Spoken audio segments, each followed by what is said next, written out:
இன்னவே இந்த போர்லாம் நடக்குதுல்ல, அது வந்து நெறைய உயிர் பலிகள் எல்லாமே ஒரு சைடு இருக்குது. ஓகேவா? அதெல்லாம் ஹியூமன் லாஸ், அதுல இருக்கிற எமோஷன்ஸ் எல்லாம் இருந்தாலும், அத நீங்க ஒரு ஆங்கிள்ல பார்த்தீங்கன்னா, அங்க ஒரு மிகப்பெரிய வணிகம் நடந்துட்டு இருக்குது. அமெரிக்கா வந்து உலகத்துல நெறைய கண்ட்ரீஸ்க்கு வந்து பிசினஸ் டீல் போட்னா முதல்ல அவனோட ஃப்ளைட், அவங்களோட ஆயுதங்கள் இதெல்லாம் தான் விப்பாங்க. அது ஒரு பெரிய பிசினஸ். ஓகேவா? இந்தியா இப்ப என்ன சொல்லியிருக்காங்கன்னா, இந்தியால சொந்தமா உருவாக்கப்பட்ட ஆயுதங்கள் வந்து எவ்வளவு ஸ்ட்ராங்கா, எஃபெக்டிவா இருக்கும்.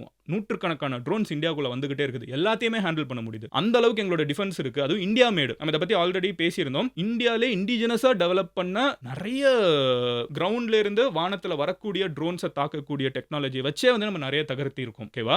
ஆகாஷ் அதெல்லாம் நம்ம பத்தி பேசியிருந்தோம்.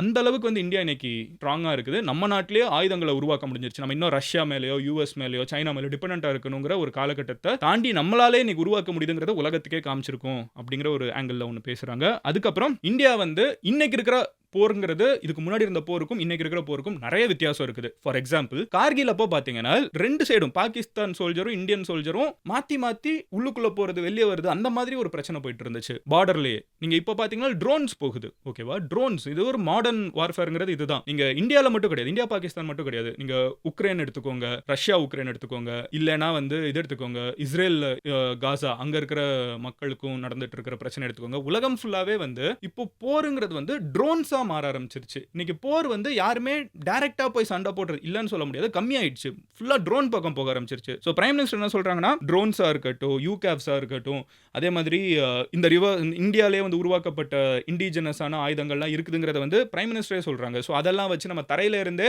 அவங்களோட மிசைல் உள்ளுக்குள்ள வர்றத எப்படி தாக்குறதுங்கிறத தெரிஞ்சுக்க ஆரம்பிச்சிட்டோம்னு சொல்லிட்டு இவ்ளோ டீடைல்டா இந்தியாவோட தற்காப்பு சக்தி வந்து இந்தியாவிலே உருவாக்கப்படுறது எவ்வளவு ஸ்ட்ராங்கா இருக்குன்னு பேசியிருக்காங்க. அண்ட் கடைசி விஷயம் அவங்க ஃபினிஷிங்ல என்ன சொல்றாங்கன்னா, பாகிஸ்தானுக்கும் இந்தியாவுக்கும் இருக்கக்கூடிய பேச்சுவார்த்தை இனிமே 2 விஷயத்தை பத்தி தான் இருக்கும். விச் மீன்ஸ் இனிமே நம்ம ஃபியூச்சர்லயும் இண்டஸ் வாட்டர் தண்ணியை விடுங்கன்னு எங்க கிட்ட பேசிட்டு வர்றதுங்க. 2 விஷயம் தான் இனிமே பேசுறது. ஒன்னு தீவிரவாதம், இன்னொன்னு பாகிஸ்தான் ஆக்குபைட் காஷ்மீர். அது எப்போ திருப்பி கொடுப்பீங்கிறது. பேசிக்கா இது 2 தான் வந்து இந்தியாவுக்கும் இனிமே பாகிஸ்தானுக்கும் கான்வர்சேஷன் இருக்கும். மறுபடியும் இந்த நார்மல்சி அதெல்லாம் பேசிக்கா அதுக்கெல்லாம் ஸ்கோப் இல்ல. இந்தியா வந்து பாகிஸ்தான் முதல்ல தீவிரவாதத்தை நிறுத்த சொல்லு, அப்புறம் எல்லாம் பார்த்துக்கலாங்கிற ஒரு ஆங்கிள வந்து பிரைம் மினிஸ்டர் ரொம்ப ஸ்ட்ராங்கா எடுத்திருக்காங்க.